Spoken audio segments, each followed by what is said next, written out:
Okay, this is a follow along video for your lesson for the day. So you could keep this video open and follow along with me and open a separate tab and do your work as you're listening to me explain what to do. So this is a teach along, I guess you would call it. So we're starting in Ed. You have a link in Google Classroom to your assignment for today. I haven't posted it yet, but it's lesson 1.3, notice and note, and lesson 1.4, get ready, analyze, and apply. So those are both in Ed. So if you just log in and get to those, and then we'll get started. So you're about to read the story, What of This Goldfish Would You Wish? You'll notice some signposts. These signposts are listed in your reading studio. We're going to go over 3 of them today, but when you click on that, you'll see that we have more than that. We have contrast and contradictions, and it explains that to you. Words of the wiser, we're going to talk about that today. Again and again. Aha moment. Memory moment, we're going to talk about that today. Tough questions. Extreme or absolute language. Contrast and contradictions. Word gaps. Numbers and stats, quoted words, and that's the end of it. So I'm going to click out of that for now, but those are your full list of our notice and note strategies. Now, notice and note is just an annotation guide, so I am going to be asking you to take notes in your textbook today. So in order to do that, you highlight something, and then it'll bring up a note. This is to view your notes that you've taken, but and I'll just show you as we go. So here are 3 signposts that will help you. It will give you clues about the story's characters and themes. So here are the 3 signposts we're going to talk about: tough questions, memory moment, and words of the wiser. And the names of those I like because they kind of explain what they are. So have you ever been asked a tough question that caused you to choose between many options? When you are faced with tough questions, your response could reveal something about your personality or what matters to you. Likewise, when an author confronts a character with a tough question, the answer usually reveals something important. Paying attention to a tough question and its answers can really help you understand the story. Tell you something deeply personal about the character, reveal a character's internal conflict, what's going on inside them, what kind of conflict they're having within themselves, or their motivation. It can also provide insight into the story's message about life. So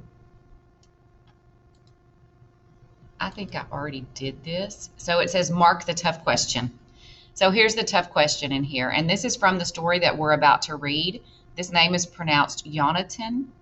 It's kind of like Jonathan, but Jonathan had a brilliant idea for a documentary. He'd knock on doors, just him, no camera crew, no nonsense.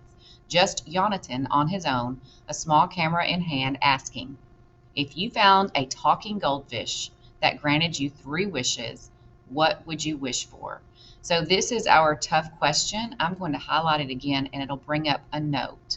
So I want you to just highlight it and mark it as one of our notice and note strategies. So I'm going to abbreviate that as N and N, notice and note strategy. Now the reason I'm doing this way, this is kind of like a keyword. I'm going to save and close. This is kind of like a keyword. When I go back to my notes, if I search for notice and note strategies and examples of those, that will be there. This particular strategy is tough question, but you'll be able to see that when you go back to it, so I'm not going to mark on that. To close this, I just go back here and click on notes again. So when the author asks a tough question, or someone in a story asks a tough question, it makes you wonder about something. It's a way of getting you thinking about something.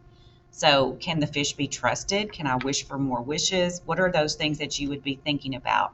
And also keep in mind that the motif of 3 wishes is something that we see very often in literature, isn't it? You think about Aladdin and the lamp, and there's a story called The Monkey's Paw. There's all kinds of stories where someone gets 3 wishes. So that can also kind of help you think about other stories that you've read and make connections. Okay, so that is what we call a tough question.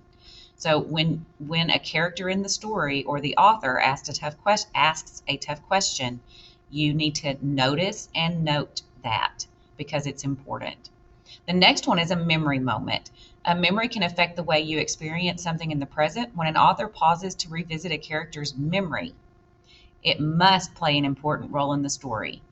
Paying attention to a memory moment can explain or provide insight into the current situation, show what motives or drives a character's actions, show what motivates or drives a character's actions, hint at the theme or the lesson of the story. We've all seen movies with flashbacks. Well, that's kind of what a memory moment is.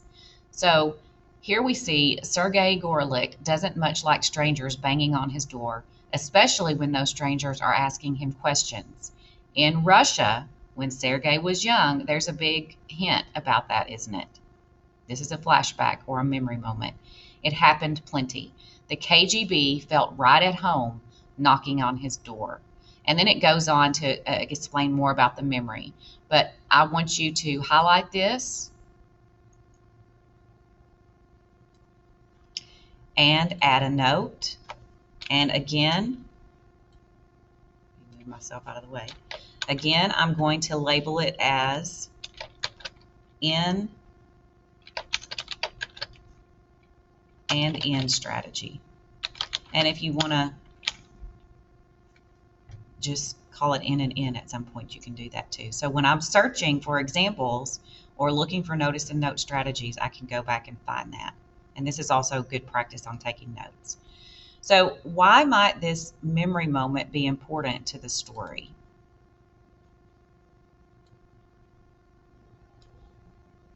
Well, someone knocking on Sergei's door could make Sergei angry and something bad will happen. You can come up with another example of that as well.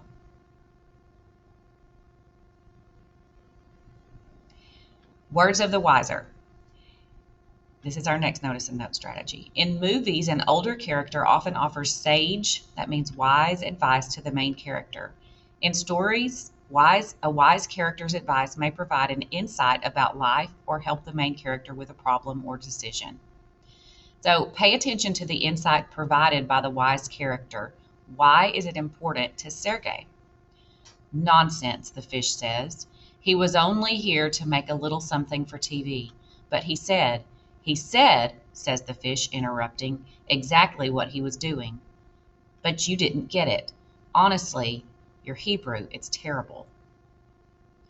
So the fish tells him nonsense. What you're thinking is not right. And you didn't get it. You didn't understand what he was trying to tell you. So this is a wiser character. It can be an older or a wiser, but this is a fish, so we don't really know how old he is. A wiser character giving advice or telling someone something that they didn't understand. So what is the life lesson and how might it affect the character? Well, we will come back to this later after we've read the story, but right now we just want to introduce these three main notice and note strategies. So let's go back to this again, highlight it, and add a note. And this is going to be an in and in strategy. And so those are the three ones that we're talking about today. So just to review, we have, let's go back to the top.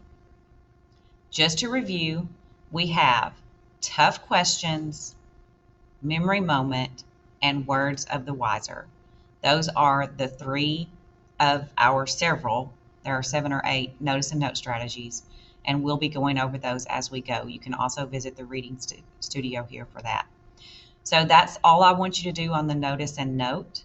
On the next lesson, we're going to continue to that one. It's analyze and apply, really getting ready to read the story. So let's revisit our essential question. You don't really have to answer this right now. It's just something for you to think about. How do we engage with others while staying true to ourselves? So ask yourself this question. If you were granted 3 wishes, what would you wish for?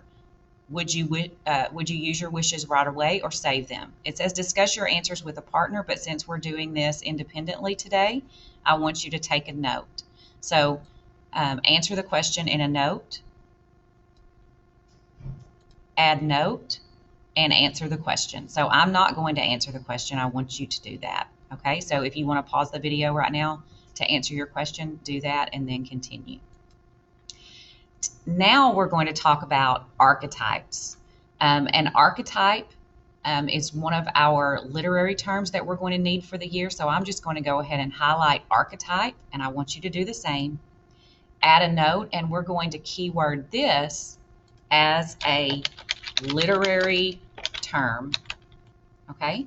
And that means that later on when we go back, and I'm making a note for myself on what things we've keyworded, when you go back, so we've got notice and note strategies, and we've got literary terms.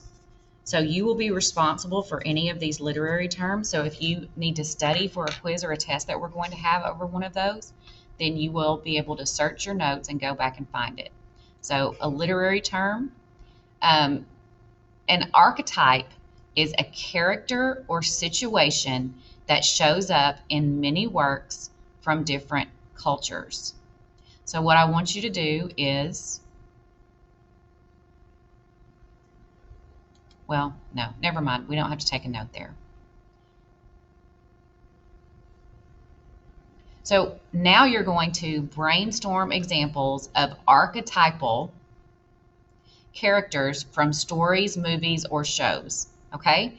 So what stories have you read, books have you read, TV shows have you watched where there is an archetypal character? Remember, that's the kind of character or situation that shows up in many works from different cultures. An example that I can think of, and this is just an example from stories. I don't want to be offensive, but the wicked stepmother is an archetype that shows up in many different stories. It's a caricature, it's a stereotype, but it's also an archetype, something that appears over and over again specifically in fairy tales. Okay? So here are some other examples of archetypes.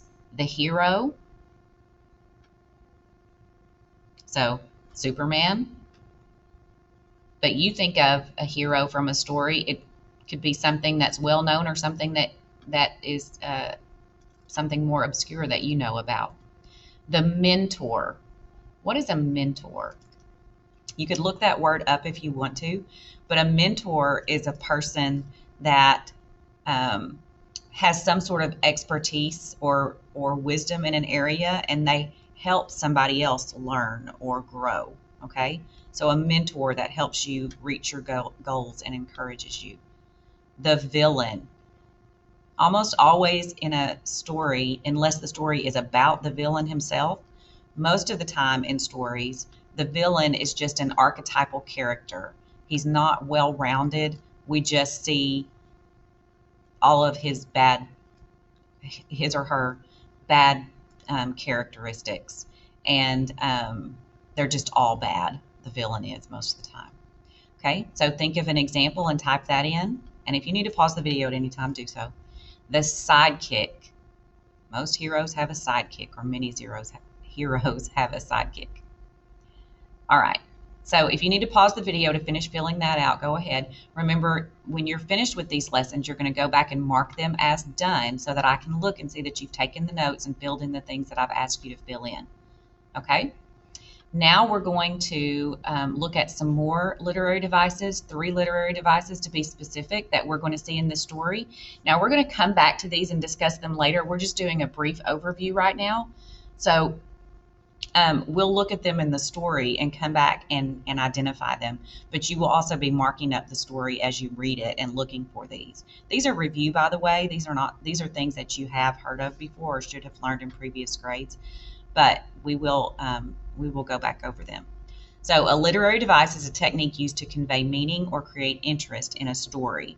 So we need to mark these. We need to take notes over them and mark them, keyword them as a literary term so you can come back and study them if you ever need to. So we're going to add a note here, and we're going to mark it as a literary term so you can come back and find it later. We're going to do the same thing with sarcasm.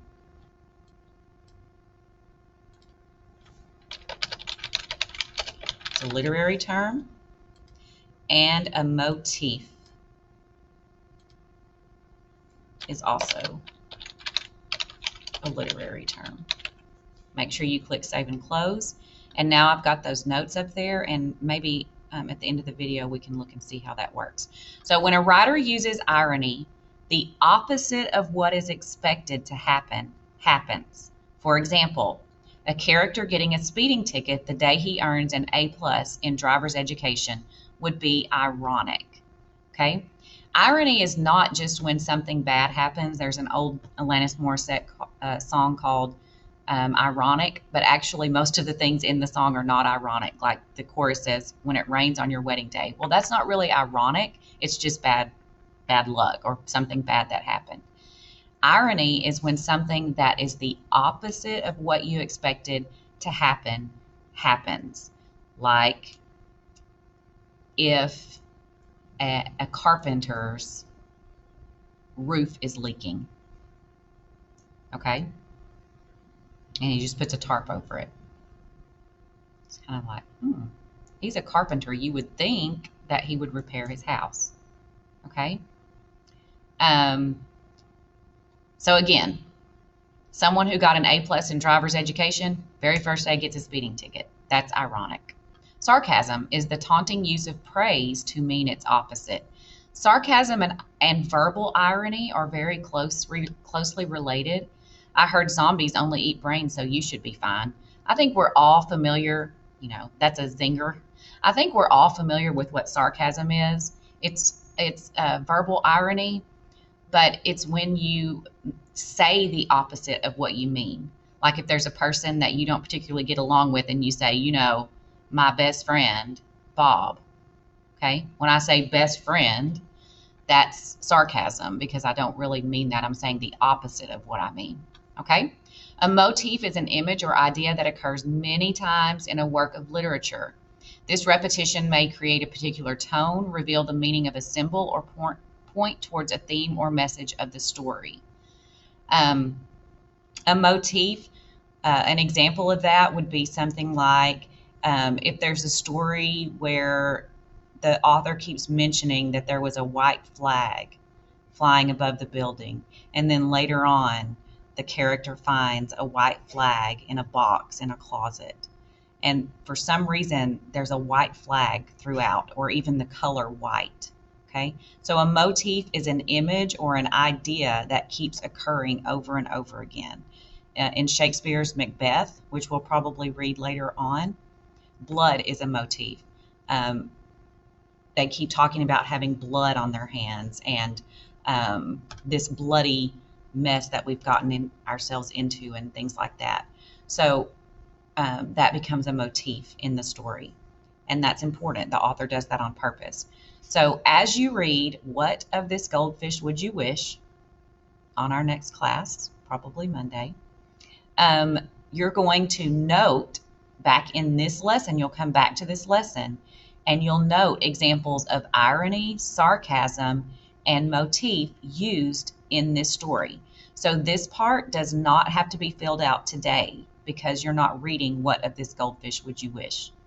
Now for my remote learners or anyone else for that matter, if you want to go ahead and read the story, that's up to you, but it is not assigned to you yet. Now we have some vocabulary that we're going to complete before we move on. These words, I wanted to make sure you understand how to pronounce these. This word is poignant. Expect these to be on the test over the story. Poignant, wizened, beleaguered, and fluent. So you might want to open a dictionary tab and look those up before you complete the activity. But you're going to figure out what these words mean. Actually, let's just go ahead and do this. Look up the word and make a note because they don't have the definitions for you here. So I want you to look up the word poignant, and you can copy and paste that definition there, and that's the only thing you have to do for that, and save it. So I would use Merriam-Webster. It's just an easy, really good, reliable online dictionary. So I would look up the word poignant. I think I spelled it wrong. Would look up the word poignant and painfully affecting the feelings. When something is poignant, it really makes you feel something, usually sad or melancholy. So I'm going to copy that. I'm going to add that to my note, and I'm going to save that. So there I have a note. So I'm going to do that for these 4, and then you're going to complete this activity where you just fill in the blank with the word, which one of these 4 words should go there, and then you can check it. The last part is that we're going to talk just very briefly about the tone. I want you to take a note over that. Tone is also a literary term, so note that. And then you can have an informal tone or a formal tone.